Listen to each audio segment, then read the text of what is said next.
कक्षा 6 सब्जेक्ट हिंदी व्याकरण पाठ 4 उपसर्ग एवं प्रत्यय। बच्चों क्लास 5 में भी हम लोगों ने उपसर्ग और प्रत्यय के बारे में पढ़ा था।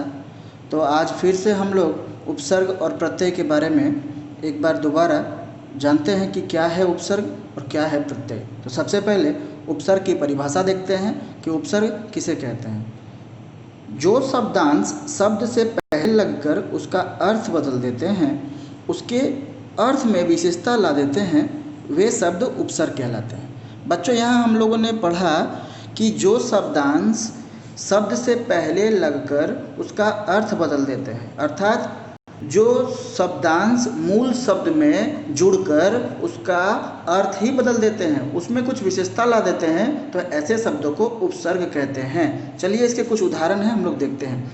बच्चों मूल शब्द है यहाँ वन और इसमें उपसर्ग ऐड होता है, उपसर्ग जुड़ जाता है उप, तो उपवन बन जाता है। उसी तरह से सम, ये उपसर्ग है, मूल शब्द है आपका मान, तो सम जोड़ मान बन जाता है सम्मान। ठीक उसी प्रकार मूल शब्द है बच्चों, यहाँ देखेंगे कार, कार में उपसर्ग जुड़ जाता है अधि, तो ये बन जाता है अधिकार। ये एक नया शब्द बनता है, एक नया विशेषता लेकर के आता है उपसर्ग जब जुड़ जाता है मूल शब्द में तब।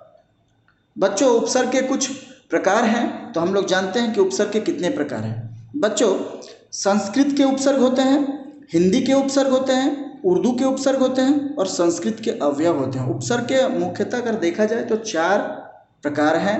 हिंदी भाषा में 4 प्रकार के उपसर्ग प्रचलित हैं।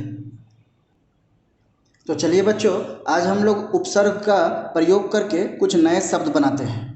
निम्नलिखित उपसर्गों से 2-2 शब्द बनाओ। प्रश्न दिया हुआ है, 2-2 शब्द बनाना है। उपसर्ग अ का प्रयोग करके हमें 2 शब्द बनाने हैं, तो अ से अभाव और अधर्म। ठीक उसी प्रकार उपसर्ग अप से 2 शब्द बनाने हैं, अपमान अपशब्द।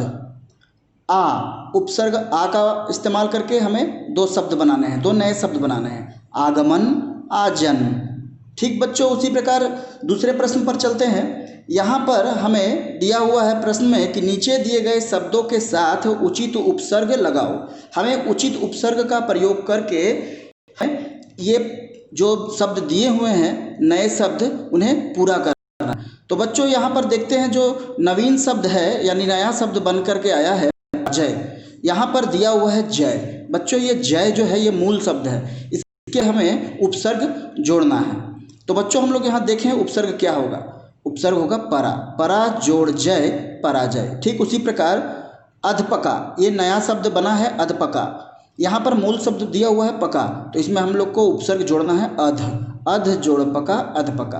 अब चलते हैं तीसरे प्रश्न की ओर। बच्चों यहाँ पर नवीन शब्द बना हुआ है, इसमें हमें ये नया शब्द बना हुआ है, इसमें उपसर्ग जोड़ करके ये शब्द बना हुआ है, हमें इससे मूल शब्द और उपसर्ग को अलग करना है। तो चलिए देखते हैं कि कैसे हम लोग मूल शब्द को और उपसर्ग को अलग करते हैं। बच्चों यहाँ जो शब्द है नया शब्द बना हुआ है अकर्मण्य, इसमें मूल शब्द है कर्मण्य और उपसर्ग है अ उपसर्ग है और कर्मण्य मूल शब्द है।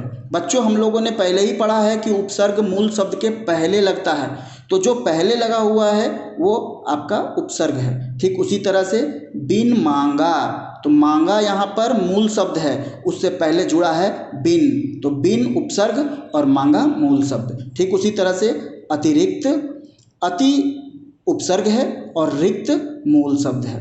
कम वक्त, तो यहाँ कम उपसर्ग है और वक्त मूल शब्द है।